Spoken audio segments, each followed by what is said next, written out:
C'est aux frontières du pays, au Maroc et en Tunisie, que s'est constituée l'armée des frontières.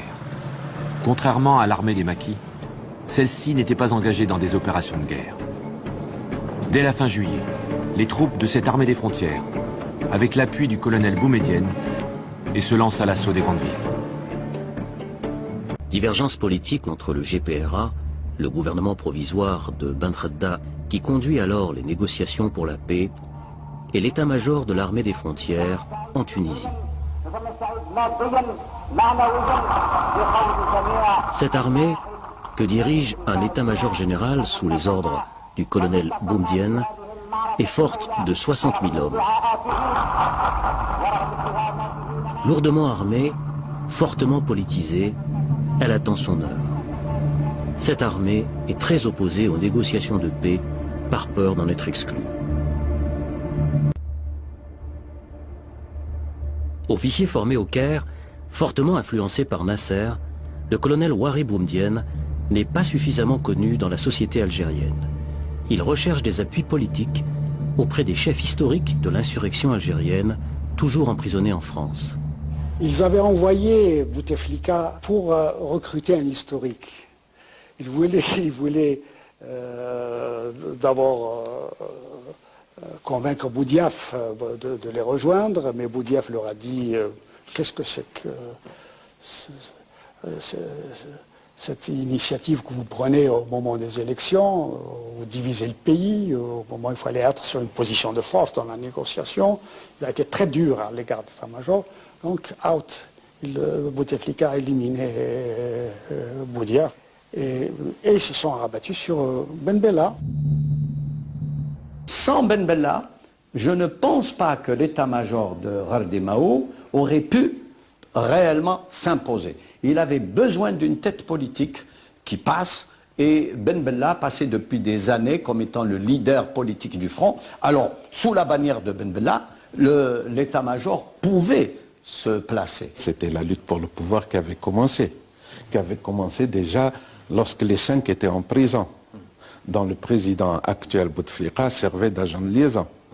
Il a été vendre un coup d'État, Boudiaf l'a refusé. Il a trouvé un preneur qui s'appelle Ben Bella. Bon, il a acheté le coup d'État.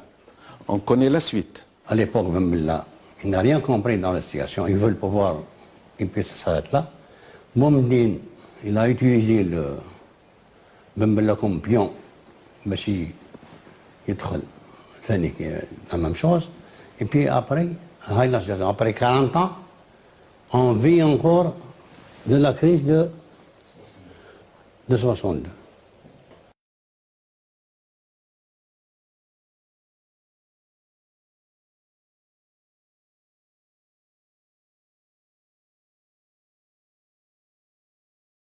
والعقيد بومدين وزيرا للدفاع ونائبا لمجلس الوزراء.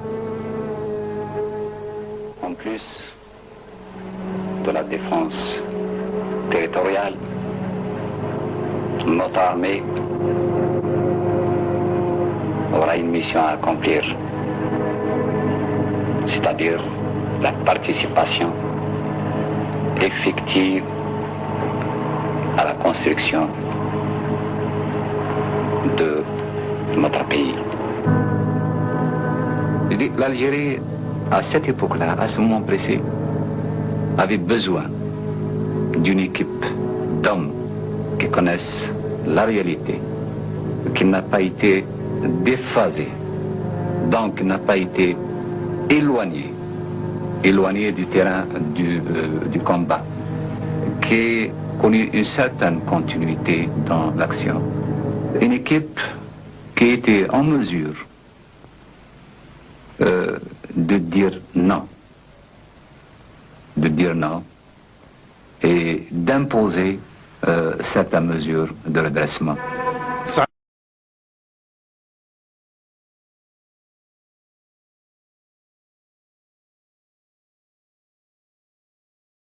يعني في النهاية أن الجيش الذي جاء هو جيش الحدود، والجيش الذي انتصر على المجاهدين، على جيش المجاهدين، هو جيش الحدود. وهذا جيش الحدود هو اللي تشكل من بعد منه الجيش الوطني الشعبي بكل ألم. أقولها لك، لأن احنا في كثير من الحالات يقول لك الجيش الوطني الشعبي سليل جيش التحرير، لا، يتحرر أو يخرج الفرنسيس من الجزائر، والناس كلها تتوقع أن تعود لوثائق الثورة الجزائرية سواء أول نوفمبر أو بعض ما جاء في مؤتمر الصمام أو بعض القرارات اتخذت فيما بعد، وأهمها قيام دولة مدنية. قيام دولة مدنية ديمقراطية اجتماعية، يعني بدأت مجلس تأسيسي. نعم وبدأت في إطار المبادئ الإسلامية بإطارها، وبدأ المجلس التأسيسي وبدأت الأشياء. جاءت دبابات من وجدة عليها عسكريين ووضعوا بمبلة في الصورة، وجاءت الدبابات من وجدة. عندما ذهب محمد السعيد رحمه الله، وكان أحد أعظم الثوار والمجاهدين يومها، يواجه يوسف بن خدة، يقول له نواجه هؤلاء. قال له كيف لي بأن أواجه جيش تدعمه فرنسا ومصر والمغرب، يدعمه الحسن الثاني وعبد الناصر وديغول. هذه الدول المؤثرة آنذاك في الأحداث الجزائرية اجتمعوا على الدفع بالعسكر. لماذا كانوا يريدون الدفع بالعسكر وبمجموعة وجدة بالذات؟ لأنهم يعرفون أنهم سيؤدون إلى تخريب البلاد.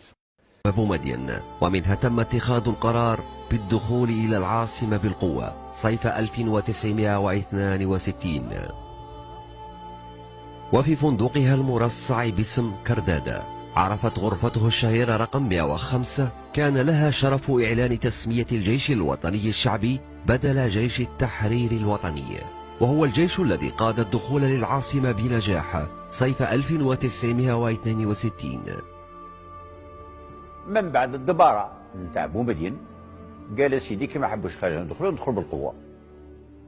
هذا اللي خلى وأن سي بومدين جاء البوسعادة وقنع سي محمد الشعباني بالجيش نتاعو، قال له باش نهجموا على العاصمة وندخلوا. وجانا سي الخضر بوروقع هم مازال حي، وسي محمد بروقية هم مازالوا حي في برازة. قالوا له شوف،